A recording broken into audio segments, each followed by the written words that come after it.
So do you have like a 5-year plan, a 5-year vision? You talk a lot about vision, and it seems like you just trust that you have a North Star you're going toward, but you're flexible on the journey. Yeah, I trust my gut. I mean, Bezos, what did he say? He's like, the North Star, the goal stays consistent, but the tactics, don't be so stubborn on the tactics. Like, the vision is through media, in a poetic, inspirational, creative way that lights me up to help people live their best lives. And I think just because I've been in, valleys of despair, and it's always one idea that kind of, oh, it's not that bad, or oh, I got this. You're always one decision away from a totally different life, changing course. Like, I just want to be that for people, and I think, that to me is the goal. What was that one decision for you? That one decision that sort of changed the trajectory of your life? It was at 26 years of age, and it was kind of, how do I put it? Like, I lived in a box where it was like I was trying really hard to get good grades, to do the college thing, to move into the corporate world and go up and be the VP of a property casualty. And I'd go to bars in Boston with my friends, and like, it was my identity, and it wasn't what I loved, but at least I knew who I could say, what I was doing, and felt proud of what I'd done, but I hated it. And so for me, the decision or the big epiphany was like, you don't have to do any of this. Like, you can scrap it all and you can live life how you want to live, which for everyone at the table probably seems very obvious, but it was not for me, right? It was like marching orders. Like, I got to do this to get this, to do this, to make the family proud, to do that, to do that. And the idea of just, no, go out in the world and build something, break shit. That to me was like, and it revolutionized my life. And how many people told you were crazy, bad idea, go back to work? Well, see, it's not that. It's almost like the people that love you the most, right? Like my parents, who through hell and high water have just been there. My dad knows more about my YouTube analytics than I do. Like, they're just so supportive. But they're like, Eddie, you've worked so hard. You went to a good school. You did all this stuff. Like, are you sure? Are you sure? And that's where it's heavy. It's not so much even your friends that kind of drop off a little bit, or the critics online. It's like, am I disappointing the people that love me? Like, that's what kills me. Yeah. But, eventually, like, they're like, okay. And you build it, and it starts to materialize, and people start to see. That's why I'm always like, you have to dance before the music plays. You have to, because the world can't see it. Yeah. Yeah. And once they start to, like, you get that momentum. And your parents aren't telling you not to because it's a bad idea. They just want to keep you safe. They want you safe. That's all parents really want. We just want you safe and happy. Yep. So are you sure this is going to keep you safe and happy? You're going to give up all of your income. You're going to go start creating content. Are you sure? Yeah. And it's not from a bad place. It's actually from like the most beautiful place possible. I mean, you know this with kids now. Like, you just want to keep your kids safe, and you just want them to be happy. Yeah. But on your entrepreneurial journey, you have to find a way, at least for me, to put your parents in the trunk of the car until you build up the mental resilience to put them back in the front seat and say, okay, I'm not going to let you front seat drive, even though you're sitting next to me, because I know where I'm going. Yeah. It's almost like, trust me. Trust me. Do you know Mike Dooley? That name sounds so Infinite familiar. Possibilities. It sounds really familiar. He's in The Secret. Great. He's like he's a speaker, but he's a great author. We were together a while ago, and he told me something. It was similar to what you're saying about, like, do you have the plan to get there? And for me, it changed everything. He said, we were chatting about, like, what you want to do, make an impact and whatnot. And he's like, well, how are you going to do it? And I was like, I'm going to do it this way, and I'm going to do this and this and this. And he goes, that's just silly. And he goes, have your North Star. But how arrogant do you have to be to think you know better than the universe the way there? If you're actually, your goal isn't the star. Your now artificial goal is doing it the way that you think and cutting off. So if it's a pie, cutting off 359 degrees of other possibilities that the universe or God knows better than you, and you know better than the wind that's going to take you there. So as long as it's there, it will take you, and you're open to be surprised. It will take you on the most magical journey that if you believe everything's happening in your favor, you'll eventually get there, surpassing, keep going.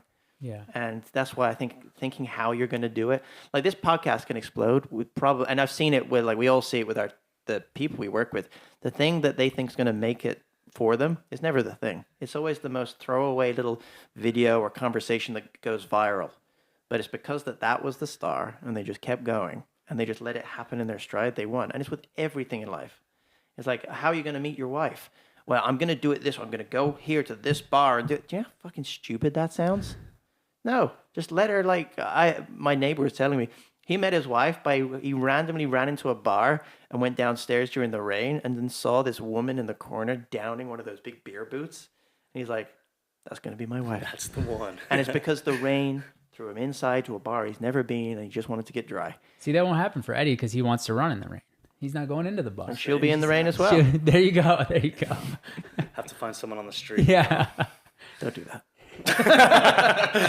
Depends on what street. Yeah, I mean, semantics, there's some guys, good you know what I mean? Dude, there's some good streets. There's some good streets. I mean, one of the coolest parts about like being in this conversation is most people, when I talk to them about my life or what I'm doing, they look at me and say, "You're nuts," or there is this like tinge of like jealousy and arrogance, and you're an asshole. Like I can't normally walk around and talk to people about this stuff.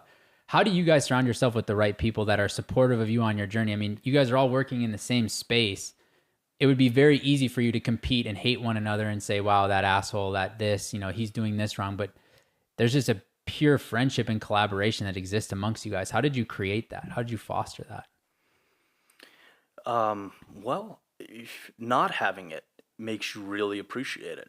Because I didn't for a long time. It's not to bring out the world's smallest violin, but it's just the reality is like, the first 7-8 years doing this, which is a long time, like there's no assurance and no success to validate the work that I've been doing. And, at the time, like 1 or 2 friends to talk to about it. And so when you find people that have that same mindset and are battle tested, like it's just precious. And it's almost like work. Like if we never talked about work again, we'd be buddies, because it's like the work doesn't matter. It's like the mentality and the type of person to endure and support and just understand.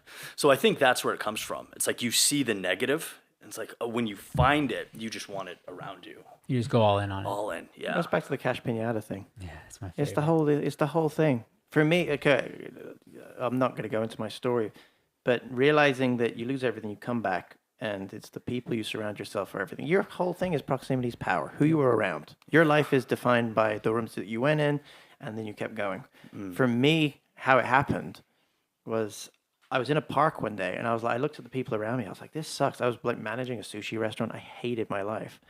And I was like, wait, I keep seeing that meme that you're the average of the 4 people around you, or your net worth is your net worth. I was like, well, how can I hack it? Because I was big into Tim Ferriss. Like, you can hack everything. And I was like, well, what if I started a podcast and met some of the coolest people there was? And I started a podcast, and like within like the first 4 guests, it was Gary Vee, Wim Hof, Evan Carmichael, and Mel Robbins. That's a group. But to me, I was stupid. I didn't realize that that's difficult. Similar to like you with the pit, you're like, you just do it. Yeah. And then Evan was smart enough to be like, how did you do that? And I showed him, and he goes, wow, you have no money, you have no audience, you didn't lie to them. Dude, you're Michael Jordan of connecting. That's what you do. And I was like, oh, is it? Yeah, like and you built the Mount Rushmore of guests. Like that is quite the group to roll out with. But I kept building it, and then I realized that for me, serving in the shadows was better than being in the light, because I can serve those in the light. There's no right or wrong, by the way. Some people go, hey, Mr. Fly. Some people go, oh, you got to, being in the lights, vanity metrics and all this stuff. And it's like, no, it's like a play. The people behind the stage make the people in the front look amazing, and the people in the front give the people a purpose at the back. Yeah. And it's cyclical, yin and yang, all that. And when I started getting around good people, but genuinely being myself, some people get in these rooms, and we know some people who, like, in these communities, they peacock. Yep. Because God forbid someone knows the real them. And we all see that. Yeah. But when you're yourself unapologetically, and you don't give a fuck what anyone thinks about you, you start attracting your true tribe. And we had this exact conversation in the car about your YouTube. You need to start attracting the people who love you unapologetically, not the, well, Eddie Pinero does motivation, so he better keep doing that, because if he doesn't, I'm not going to love him. And so everything in your life, when you start surrounding your true self, the right people come. And I'm blessed here. So we were chatting earlier, like I've got these guys, you can't see them, but we all work together. We all have our own businesses, in the same industry with clients that we could easily harvest off each other and backstab and whatnot. All we do is love each other and collaborate because we realize that the party's so much greater if we're all going. And the more people are getting involved. I think when I met you for the first time, I knew you were going to be at an event, and I just messaged you. I was like, hey, man, I don't know you, but I can't wait to meet you because you seem really fucking cool. Yeah. And we just hit it off instantly. And people are the most important thing. And I look at you, like the people you surround yourself with, you got an amazing team. Everyone I meet who speaks about you fucking knows you walk on sunshine. But they know it's not an act. It's who you are. And you're very unapologetic as well. We need more of that in your social, where you're not trying to convince people motivation. Just be like, look, if you're failing, because maybe you're a fucking idiot. But you can be an idiot and then learn to be good again. But people are everything. Yeah. That's the one lesson, that if you're not around the right people, no matter how good you are or how much money you have, you're never going to make that fulfillment inside.